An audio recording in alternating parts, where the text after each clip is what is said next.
Kemudian sunatnya lagi untuk imam. Sunatnya lagi untuk imam wayuk bilu dan imam menghadap. Imam menghadap alal makmumin kepada makmum. Menghadap kepada makmum, menghadapnya balik kanan atau bagaimana? Qala bijak liyasarihi dengan menjadikan posisi tubuh bagian kirinya, dengan menjadikan posisi tubuh bagian kirinya ilal mihrabi ke arah mihrab. Jadi bukan balik kanan ya. Bukan balik kanan tapi menghadap, kalau Indonesia berarti menghadap ke utara. Menghadap ke utara kalau di Indonesia ini ya.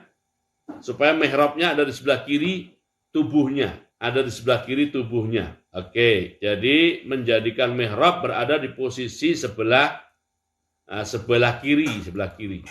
Selanjutnya wayundabu dan disunatkan fihi dalam doa, maksudnya doa pasca sholat, fihi dalam doa pasca sholat, dan juga wa fi kulli du'ain, dan pada setiap doa walaupun tidak pasca sholat,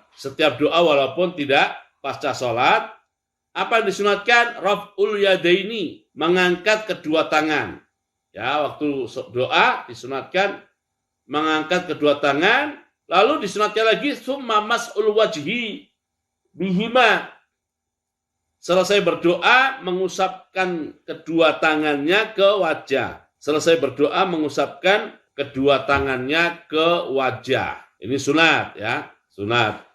Doa pasca sholat maupun doa kapan saja. Oke, lalu qala Syekh Fadl Hadrami wa da'awatul ma'surah. Apalagi yang disunatkan? Disunatkan lagi adalah menggunakan doa-doa yang maksur, yaitu doa-doa yang ada dalam Al-Qur'an, ya kan? Kemudian juga doa-doa yang ada dalam riwayat-riwayat yang dinisbatkan kepada Rasulullah SAW. Sekali lagi, walaupun berdoa dengan menyusun redaksi sendiri juga dibolehkan. Tapi dianjurkan untuk yang maksur. Ya, karena tadi doa maksur itu punya 3 kelebihan seperti saya sudah jelaskan di bagian awal pengajian ini. Ya. Kemudian disunatkan lagi adalah walhamdulillahi awwalahu wassalatu ala nabi SAW awwalahu wa akhirahu. Ini tata cara berdoa ya. Tata cara berdoa, doa dibuka dan diawali dengan ucapan alhamdulillah. Paling singkat ya alhamdulillah ya. Kalau agak panjang agak panjang juga ada ya. Tapi singkatnya alhamdulillah. Oke. Lalu setelah alhamdulillah adalah salawat kepada Nabi. Nah, untuk salawat ini adalah awwalahu wa akhirahu. Ditutup lagi doanya dengan salawat dan dengan alhamdulillah rabbil alamin ya. Jadi dibuka dengan alhamdulillah, disusul dengan salawat, ditutup dengan sholawat dan alhamdulillah. Itu tata cara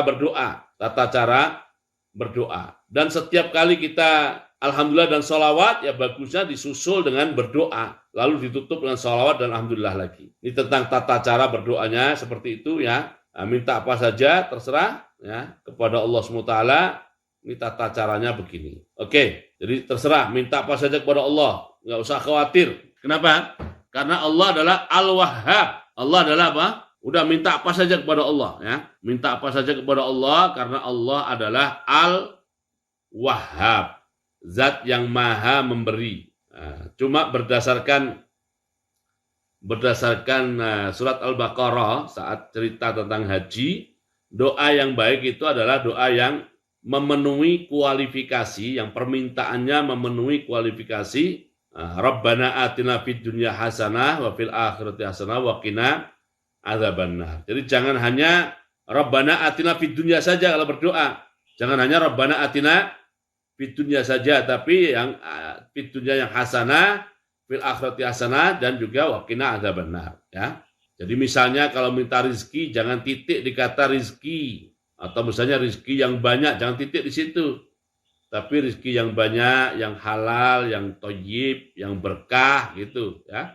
Yang berkah gitu ya. Jadi tidak berakhir dengan kata-kata rezeki yang banyak saja. Kalau meminta jodoh bagi yang belum punya jodoh ya, yaitu mendapatkan jodoh atau pasangan, Pasangannya bagaimana? Ya, pasangan yang menolong dia untuk menyempurnakan agama dia, ya, untuk membantu dia dalam ketakwaan, membantu dia dalam kesolehan. Nah, itu namanya permintaan yang memenuhi kualifikasi apa?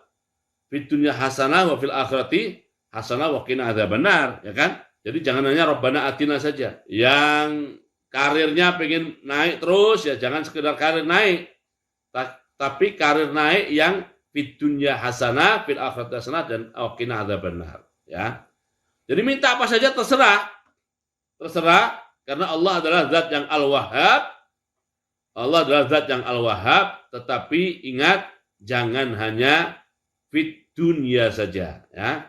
Yang diminta jangan hanya fit dunia saja, ya. Oke. Yang mau ikut pilkades, ya doa minta supaya sukses.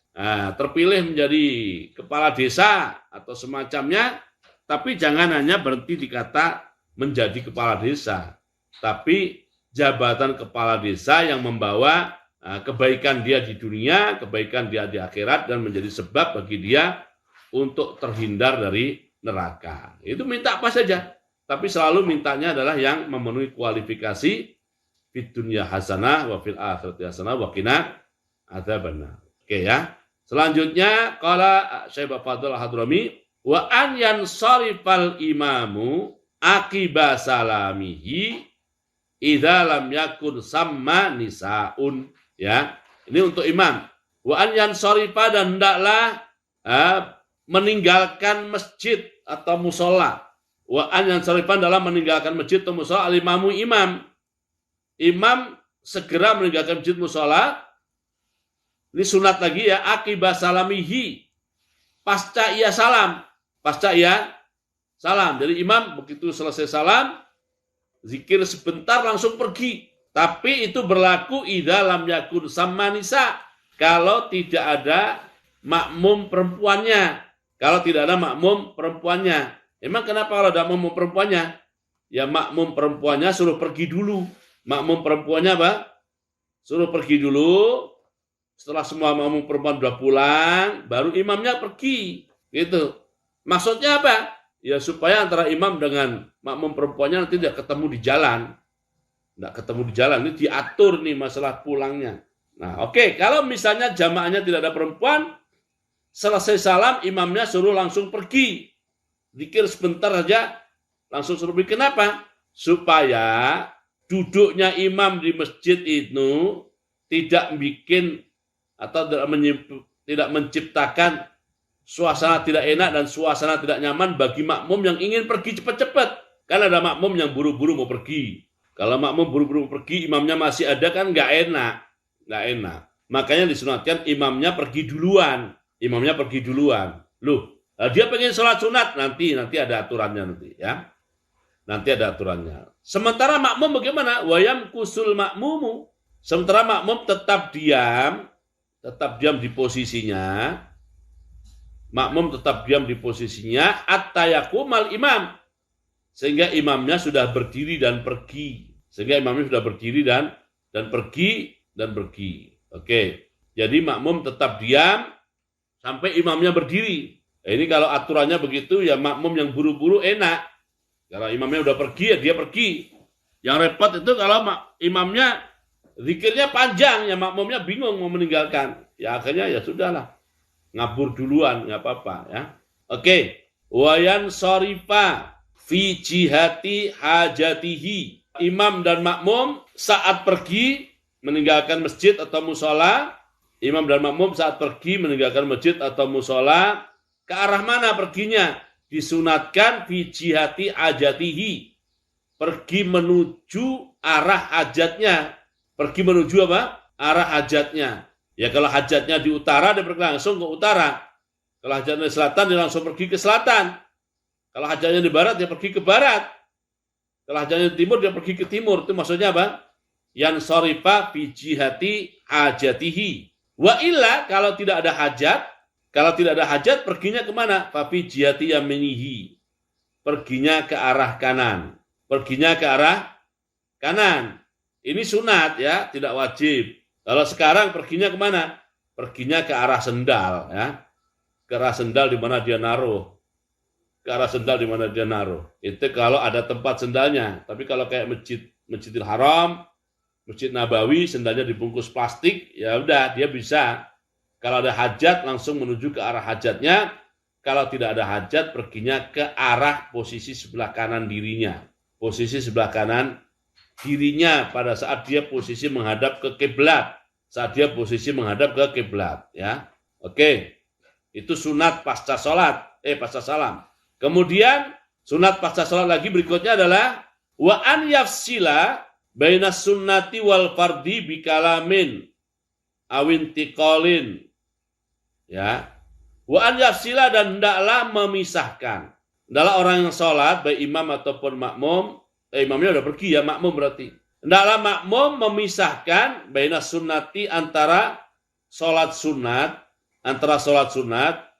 wal fardi dan salat fardu, dipisahnya bikalamin, dipisahnya dengan berbicara, awin tikolin atau dengan berpindah posisi. Dengan berpindah posisi, wahua memisahkan antara salat sunat dengan fardu dengan pindah posisi, afdalu lebih afdal. Afdalu lebih afdal, ya.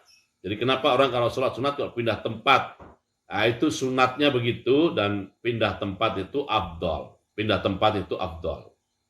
Itu kalau sholat sunatnya di masjid atau di musola. Sementara wanaflu fi baitihi afdal. Wanaflu fi baitihi afdal, dan sholat sunat di rumahnya lebih afdal. Sholat rumah di rumahnya lebih afdal, ya. Oke. Selanjutnya bagian akhir, ya, dari pasal ini, qala Syekh Fadl Al-Hadrami rahimahullah, wa min sunanis sholati, termasuk kesunatan sholat. Ini bukan pasca sholat, ya.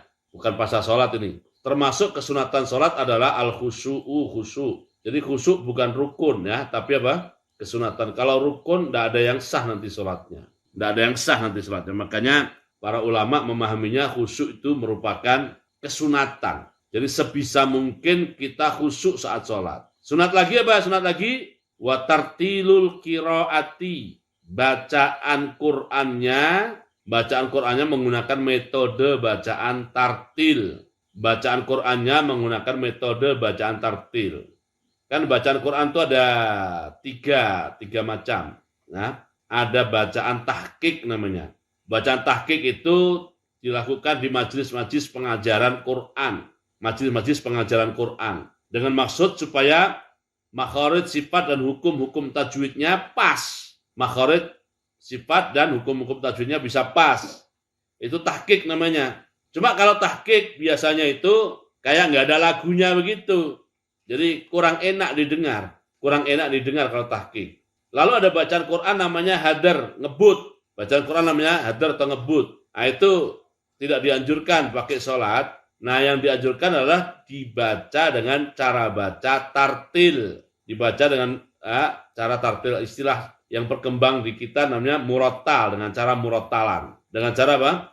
Murattalan, ya, dibagus-baguskan, ya, nah, itu tartil, ya. Disunatkan juga wa tadabburuha, mentadabburi ayat yang dibacanya. Mentadabburi ayat yang dibacanya. Apa itu tadabbur, ya? Tadabbur ya seperti tafakkur, Jadi kita berusaha menghayati apa yang kita baca. Disunatkan juga adalah wa tadabburu dzikri, mentadabburi semua zikir-zikir salat. Mulai dari Allahu Akbar, lalu doa iftitah, ya. Lalu zikir ruku', zikir i'tidal, zikir sujud, duduk, sujud. Semua zikir itu kita tadabburi juga walaupun bukan ayat kita tadabburi juga. Oke? Disunatkan juga adalah waddukhulu fiha, memasuki salat binasatin, ya, dengan nasyat, ya. Masuki salat dengan nasyat, semangat. Tidak malas-malasan, ya. Memasuki salat tidak suasana fisik dan kebatinannya bukan malas-malasan, tapi fisik dan kebatinannya menggambarkan nasyat, semangat, ya, semangat. Kenapa disunatkan begitu? Ya, jangan malas-malasan, ya. Kesannya jangan malas, kesannya jangan berat. kesannya jangan ogah-ogahan, jangan. Karena itu ciri malas, ogah-ogahan, ya, terasa berat itu ciri orang-orang munafik. Ciri orang munafik sebagaimana yang Allah firmankan di surat An-Nisa ayat 142. Ciri munafik itu adalah idza qamu ila sholati qamu kusala. Kalau berdiri untuk sholat, itu malas-malasan, ogah-ogahan, terasa berat begitu ya, terasa berat gitu ya. Oke ya. Kemudian sunatnya lagi adalah wa faraghi qalbin, ya, memasuki sholat hati dan pikirannya sudah fokus untuk sholat, ya. Memasuki sholat hati dan pikiran serta perasaannya, hati, pikiran dan perasaannya sudah fokus untuk sholat. Nah, saya maknai fokus untuk sholat saja, bukan kosong hatinya ya. Jadi memasuki sholat dengan hati, pikiran, dan perasaan yang fokus untuk sholat. Jadi bukan, ya tidak fokus itu macam-macam. Mungkin masih, maaf, kebelet, apakah kebelet pipis atau kebelet BAK ataupun BAB. Ya, kalau seperti itu, tuntaskan dulu urusan BAK sama BAB-nya. Supaya sholatnya tidak ingat urusan BAK dan BAB. Umpamanya lagi, sholat tapi makanan sudah terhidang. Makanan terhidang, aromanya kemana-mana, ya itu ya makan dulu kalau begitu ya, supaya saat sholat nanti bisa fokus. Saat sholat bisa apa? Bisa fokus ya. Atau ya teringat pekerjaan ya, teringat pekerjaan, macam-macam nih pekerjaan ya, apakah pekerjaan kantor, pekerjaan rumah, pekerjaan lain-lainnya, itu membuat hati, perasaan dan pikiran tidak fokus. Oke ya. Jadi disunatkan untuk hati, pikiran, dan perasaannya fokus. Sesuai dengan firman Allah SWT di surat An-Nisa ayat 43. Ya ayyuhalladzina amanu la taqrabus sholata wa antum sukara hatta ta'lamu ma taqulun. Hatta ta'lamu ma taqulun. Jadi janganlah kamu sholat dalam keadaan masih mabuk. Sholat dalam keadaan masih mabuk. Nah dari situ para ulama mengambil kesimpulan, mabuk itu bukan hanya mabuk homer saja. Mabuk itu bisa macam-macam, ya, bisa macam-macam yang intinya tidak fokus pada sholat. Nah itu dibahasakan dengan istilah mabuk. Makanya kosongkan dulu ya hati dan pikiran, perasaan dari hal-hal yang di luar sholat, lalu fokus untuk urusan sholat. Sehingga pergerakan kita sadari dan kita pahami. Ucapan-ucapan zikir dan doa-doa kita juga kita pahami dan kita sadari. Bacaan Quran kita juga kita bisa tadabburi, zikir kita bisa kita tadabburi. Nah, inilah Bapak Ibu beberapa ya yang disunatkan pasca salam, dan sebagiannya adalah kesunatan-kesunatan yang belum disebutkan pada kesunatan-kesunatan yang terdahulu. Oke, sementara ini yang bisa kita baca untuk pagi hari ini ya. Kita tutup dengan doa penutup majelis surat Al-Asri. Subhanakallahumma bihamdika asyhadu an la ilaha illa anta astaghfiruka wa atubu ilaik minasyaitonir rajim. Bismillahirrahmanirrahim. Wal asri innal insana lafi khusr illa alladziina aamanu wassalihat wa tawassaw bil haqqi wa tawassaw bis sabr. Assalamualaikum warahmatullahi wabarakatuh.